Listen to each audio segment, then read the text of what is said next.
Now, Miss Barbara Stanwyck on the Bromo-Seltzer Hollywood Star Playhouse.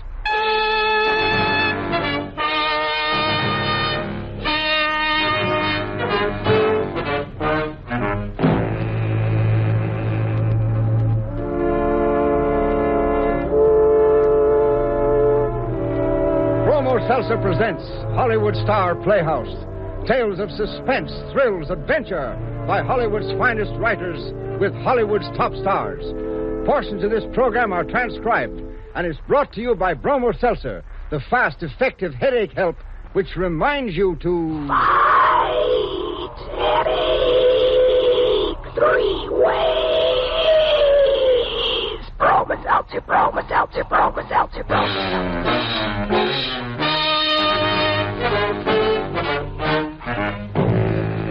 Good evening, ladies and gentlemen. This is Herbert Rawlinson. Welcome to the Bromo-Seltzer Hollywood Star Playhouse. This evening is a special occasion for us. We are celebrating the start of our second year on the air. And as a birthday present, we are bringing you that outstanding actress whose radio appearances are all too few, Miss Barbara Stanwyck. What would you do for a chance to win back the thing you prized most in life? The thing that you felt was rightfully yours? Would you accept any help at any price? Or would you kill? Listen now as Miss Barbara Stanwyck creates for you the role of Alice in the story ironically titled Father's Day.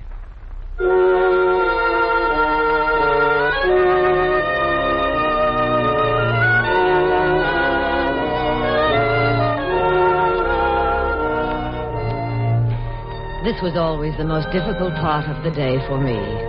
When the last mother had taken home the last child and I was alone again. All alone in my nursery school. Yes, always in the gloom of departing day, my life seemed as empty as all those tiny chairs, drawn up at their tiny tables. And I remember telling myself that I ought to snap on a light and look over the blueprints for a large new playroom. That I ought to work, do something, anything, but I didn't stir. Until suddenly I realized I'd heard the door open. Who's there? Who is it? Oh. Hello, Alice. You. I didn't mean to shock you, Alice. But it's so hard to know what to do, what to say after 5 years. And a divorce. Don't forget the divorce, Ralph. I haven't. Not for one day of those 5 years. That's part of what I came to tell you. Get out of here. Alice, now that I've finally found you again, won't you at least listen? Are you sure your mother would approve? It's 2 years now since Mother passed away. Oh. Well, at least you have the consolation of knowing that she died content with her darling son. Please, Alice. Died knowing that she had succeeded in making you divorce me, the wife she didn't like, so you could marry the girl she did. Even that's over with. My marriage to Elaine. I got my final decree last month. It's all over. So is everything between us. No, Alice. Not everything. What makes you think that? For one thing, the fact that I find you here, running a nursery As school. if that could have anything to do with us. Helene wanted to hurt me, too. So, she told me. Told you what? What you had kept from me. The time of our divorce. The fact that there was to be a child. She told you that... Why, it's true, Alice. I know it's true. All right. Then where is this child of ours? You gave it out for adoption, but you've never forgotten it, never stopped missing it and wanting it. No. That's why you started this nursery school, to be near other people's Ralph. children. But it's not the same, is it, darling? Ralph, stop. Listen, darling, listen to me. I'm going to get our child You back. can't. I gave the child out for adoption. Alice. I never even saw my baby. I don't even know if it's a boy or a girl. Alice, you gave it out for adoption. I didn't. But I signed the paper. It's legal. Not if the legal father intervenes and refuses to give his consent. Alice, I've checked the law very carefully. Because of the date of our divorce, I am the legal father. So if I intervene now and refuse to give my Ralph, consent... You aren't just saying these things. I swear to you. And I'll make it up to you for everything. We'll have our child back, and we'll have each other back. If that's the way you want it. Oh, Ralph, more than anything else. More than everything else. I want my child back.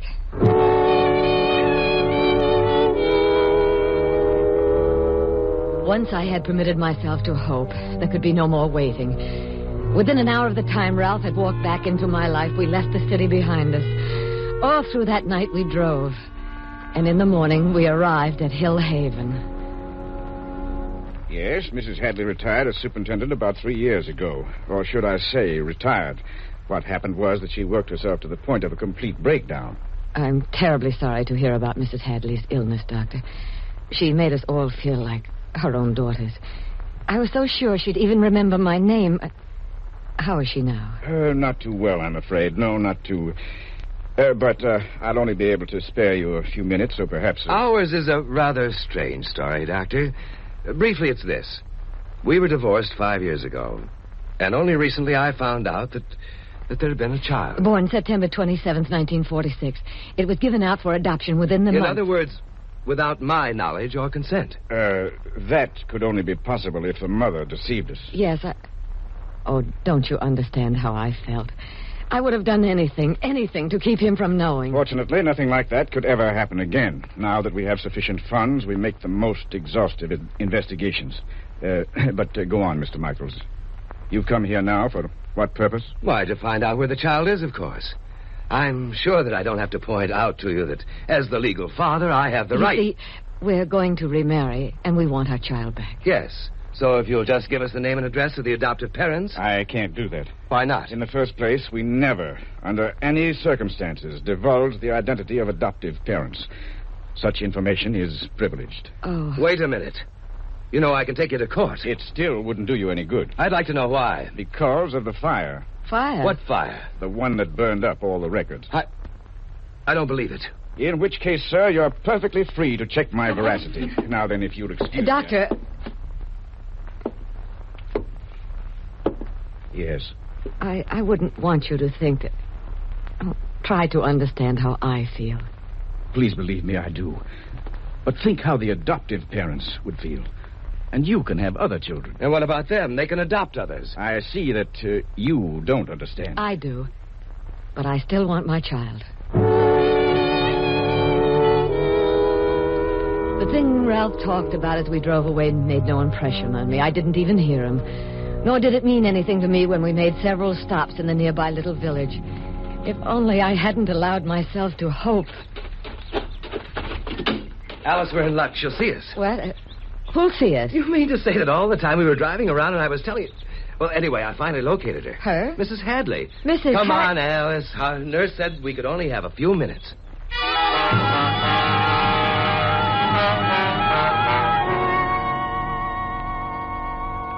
Well, you'll have to forgive me. My mind wanders so at times. I only seem to remember unimportant, irrelevant things. But your face does seem so familiar. I'm Alice. Alice. Yes. Alice, who wept so much of the time. And the baby. You remember the baby. I remember so many babies. Sometimes when I can't sleep, they come to visit me. I know, it's only my imagination, of course. But they seem so real. We thought you might remember Alice's baby. Alice's... Yes. An incubator case. Tiniest little boy. A boy? Mrs. Hadley, do you possibly remember who adopted him? Adopt? Oh. Why do you ask that? What? Because I'm his mother. We have the right to take him back, you see. The fact that I, as the legal father, didn't sign the relinquishment. Oh, you have to forgive me. My mind... Alice's baby. Try, Mrs. Hadley. Try to remember who adopted him. Ralph, please, we shouldn't be doing this. I used to pride myself on remembering the names of all those heartsick girls. The names of all their children. But Alice's baby, surely you can give us some clue to the people who adopted him. Sometimes I surprise myself. Sometimes... Mrs. Hadley. Yes. They live out west. He has something to do. Something to do. With what? Mining. Yes, that's it. Very wealthy. Oh? Oh, if only I weren't so tired. I might even remember the name of the town. Think. Something to do with toast. Yes, it's associated in my mind with toast. Oh, doctor. By heaven, you wouldn't stop at anything, would you? Not if it would give us back our child. Get out. I said get out!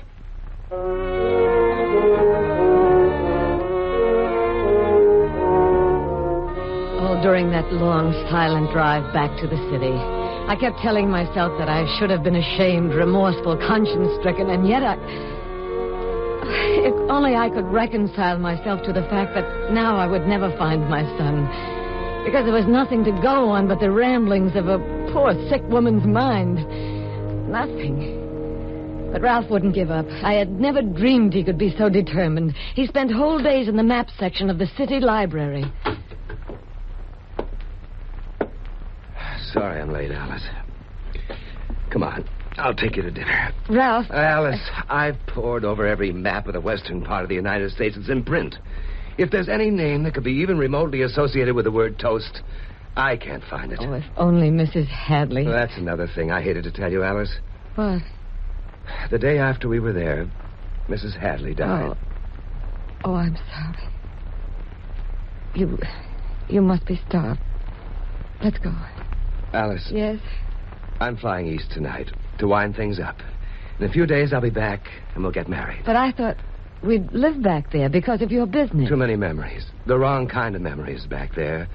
We'll start over again here. Yes, it's better that way. Oh, Ralph. I know how you feel, darling. But we'll have others. And we do have the consolation of knowing that he's in a fine home, that he's loved by people who are very wealthy. People who would probably give anything rather than give him up. I'll go to the airport with you. I wouldn't think of it. Flights are so far behind schedule, I probably won't get out until morning. No, darling. We'll have dinner, and then I'll take you home. All right, Ralph. It's good to have you so decisive about things. Yes, Alice. I've changed. Really changed. I fell asleep early that evening, but around midnight, the baby in the apartment upstairs woke me up. Strange that it should have been a baby that woke me up.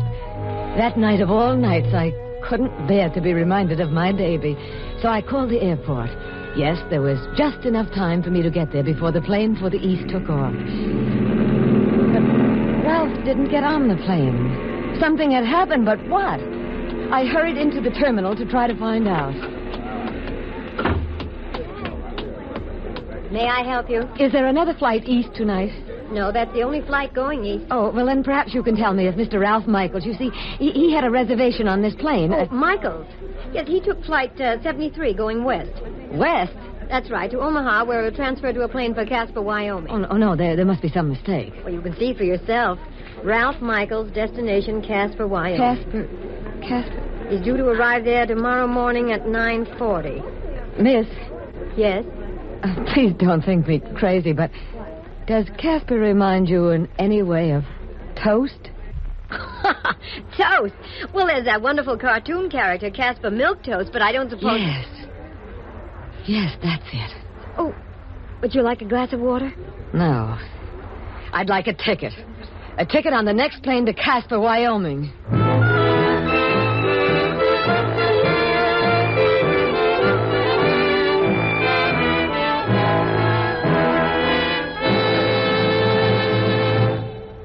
Bromo Seltzer, the fastest effervescent in the headache field, is bringing you Hollywood Star Playhouse. Tonight starring Miss Barbara Stanwyck in Father's Day. Fight headache 3 ways.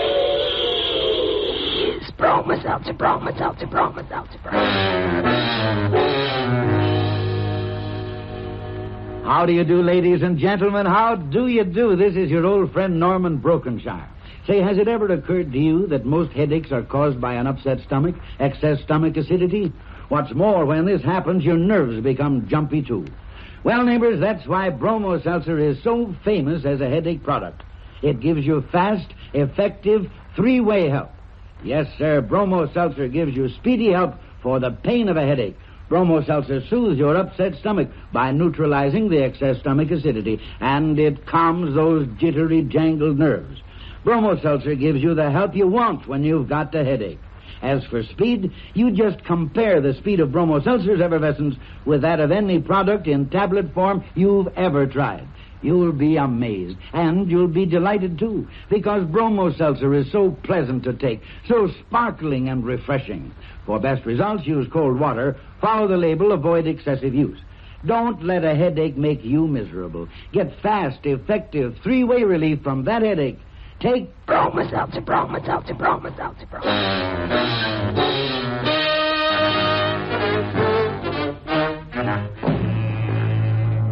Now, Act 2 of Father's Day, starring Miss Barbara Stanwyck.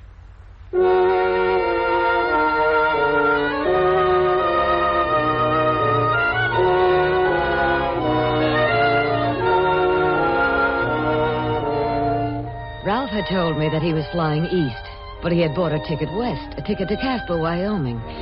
It could only mean he thought Casper was the clue we had been looking for. The clue to a little boy not quite 5 years old. Our little boy whom I had never seen. But why hadn't Ralph told me? Was it because he didn't want to build up my hopes too much in case his theory was wrong? Was it because he wanted to keep it all as a big surprise? Yes, of course. And yet, as I flew west next day, I began to wonder if Ralph hadn't changed too much. Within an hour of the time my plane had arrived in Casper, Wyoming, I was at the public library. Yes? I'm not sure, but doesn't the city directory give each person's occupation and such information? That's correct. Oh, good. What shelf will I find it on? Oh, I'm sorry, but we have only one copy of the city directory on hand, and it's in use. Oh, well, I'll wait. But it may take some time. You see, he's had it now since morning. He?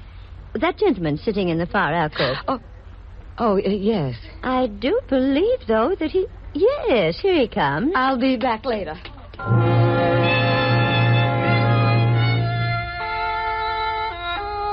I was sure Ralph had seen me, but evidently he was too preoccupied with what he had learned from the city directory. I slipped into a phone booth in the lobby in order to follow him when he left the building. But as he came into the lobby, he walked right toward me. It could only mean that he had seen me, but no. He went into the adjoining booth. Through the thin partition, I could hear everything. Hello, Mrs. Stone. I'm calling you at the request of Mrs. Hadley of Hillhaven. Mrs. Hadley of Hillhaven. Yes, there must be a mistake. Sorry. So that was his plan. How many names did he have on his list? How many numbers would he have to call before he located the right one? If there was a right one. After all, this whole thing might be pretty far-fetched. Just because Mrs. Hadley had said toast... I'm calling you at the request of Mrs. Hadley of Hillhaven. Yes. Yes. Oh, she's fine. Thank you, Mrs. Trowbridge. I've looked forward to meeting you and your husband, and your son, of course. Yes, this evening will be fine. This time the directory served me, and I learned that the Trowbridges lived in a beautiful home on the edge of town. And I was watching that evening as Ralph drove up in a rented car. An hour later, he came out and drove off again.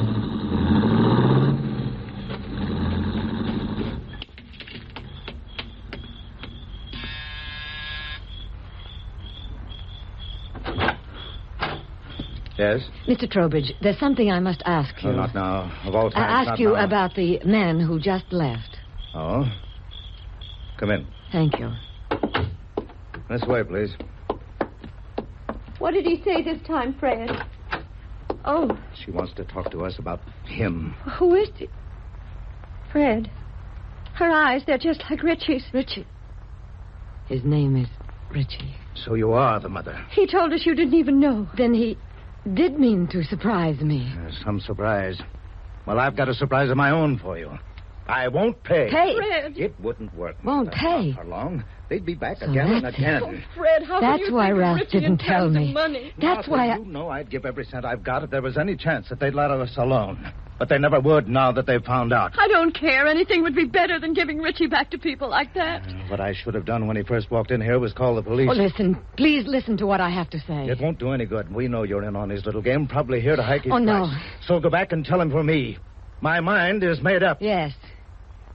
Yes, I'll tell him. Outside, I couldn't find a taxi. It wasn't until people turned to stare at me that I realized I was running, but I didn't care about anything except getting to my room and getting the gun out of my overnight bag. Care for a lift? Ralph, Come on, hop in. how did you know? Saw you going up to the Trowbridge house as I was driving off. Now it's my turn to ask. How did you know? There's one thing I still don't know, Ralph. How much? Huh? How much is our son worth? As the mother, I have a right to know his asking price. Look, Alice, it's too bad you had to find out this way. What way had you planned? Or were you going to spare me from ever knowing? It's too bad, I said, because now you've got it all twisted. The fact is, what I'm doing is for your sake as well as mine. Yes, and for the boys' sake. And what about the Trowbridges? Is it for their sake, too? Come down from that iceberg, Alice. After all, it was the doctor at the Hillhaven who gave The me the doctor? idea. Yeah. Remember him asking us to think what it would mean to the adoptive parents? Whereas we could have other children. I also remember something that Mrs. Hadley said about the people who adopted him being very wealthy. Sure. And there's something you don't know, Alice. My business is shut. I'm practically broke. But with the $50,000 that'll come from the Trowbridges... $50,000? My, what a big price for such a little boy. Don't worry. They're glad enough to pay. That's where you're wrong. Yeah? Mr. Trowbridge told me to tell you he won't pay. That's so? What did his wife say? He'll pay, all right. And keep on paying, maybe? Now you're getting smart. Yes, after being stupid enough to believe that you would come back to me because you loved me. I didn't even know then that the kid had been adopted by wealthy people. But you did know that I was doing well with my nursery school, didn't you? Didn't you? What if I did? Have I said I won't marry you even now? Now that my day has come? Your day? Yeah, Father's Day. $50,000. The Trowbridges are going to keep that boy without paying 1 cent ever. Who said? I do. Alice, you don't seem to realize just how much I've changed. Nobody's going to dominate me anymore. Not even you. But I'm going to stop you, even if I have to kill you. And what do you think would happen to you if you did? I don't care. Don't you? We'll see. We'll see. Look out! What are you so scared about? I thought you didn't care about dying. Now you listen to me. I made up my mind to get that money, you understand? Even if I have to do the killing, understand? You don't know what it's been like since Mother died. And Elaine left me, and the business started to go bad. You don't know what it's been like to have creditors hounding, falling down. Look out!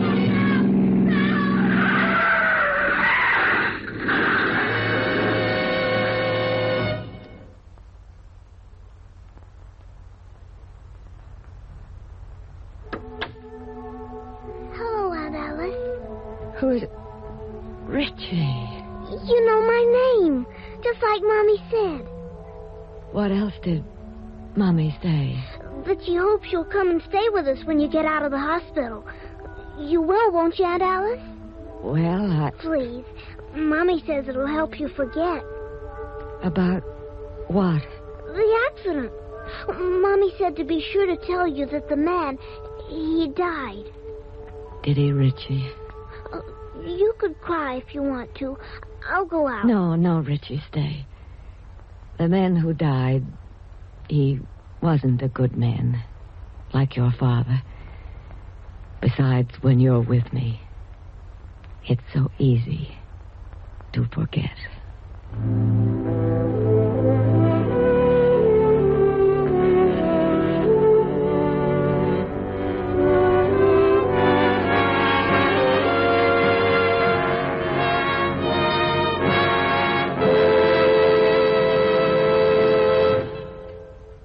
Thank you, Barbara. Thank you for making our birthday party a memorable one. Herb. That was truly a great performance. Well, Herb, I'd like to say happy birthday to everybody on Hollywood Star Playhouse. My particular thanks to Jeff Alexander for his fine, fine music on the show. Our engineer, Johnny Schneller, the soundmen, Gus Bays and Ross Murray, Maurice Zim for his excellent script, and our director, Jack Johnston. And certainly I don't want to forget the people in tonight's cast. Carlton Young, Ted Von Elst, Jeanette Nolan, Bob Griffin, Bea Benaderet, and Ann Whitfield. I hope that I can be here to celebrate many birthdays for Hollywood Star Playhouse. Thanks again, Barbara. In just a moment, I'm going to introduce Mr. David Bryan, the star of next week's play. And now, here is Norman Brokenshire. Thank you, Herb. Gee, that was a story. Say there, neighbor, if Bromo Seltzer isn't already your favorite headache help, give it a try, won't you? I know that once you find out how fast and effectively Bromo Seltzer helps a headache all 3 ways, you'll never settle for anything else. Now, let me explain just what I mean. Most headaches are caused by an upset stomach, too much stomach acidity. Naturally, your nerves become jumpy, too. Well, you take pleasant-tasting Bromo Seltzer and just watch how fast it helps the pain of that headache. But wait now, Bromo Seltzer soothes your upset stomach, too, by neutralizing the excess stomach acidity. And it calms those jittery, jangled nerves. Great? Ah, you bet it is. And when it comes to speed, just compare the speed of Bromo Seltzer's effervescence with that of any product in tablet form you've ever tried. You'll be amazed, and you'll be delighted with the fast, effective 3-way headache help that Bromo Seltzer gives. Next time a headache hits you, take sparkling, refreshing Bromo Seltzer. Yes, remember to Fight headache 3 ways. Bromo Seltzer, Bromo Seltzer, Bromo Seltzer,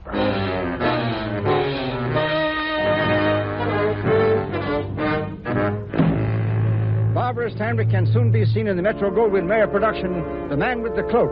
Tonight's play was written especially for Miss Stanwyck by Maurice Zim, with music composed and conducted by Jeff Alexander. The entire production is under the direction of Jack Johnstone. And now here is the star of next week's thrilling story on Hollywood Star Playhouse, Mr. David Bryan. Get in behind the Iron Curtain? It's a cinch. I know because I've done it. But the long way back is something else.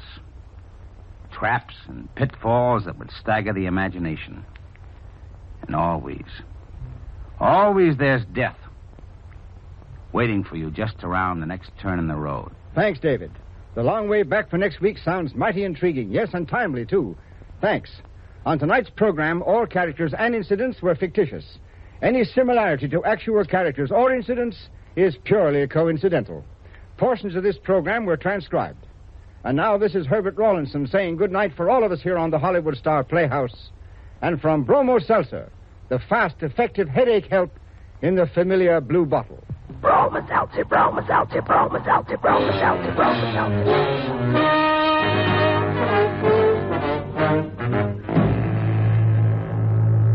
This is CBS, the Columbia Broadcasting System.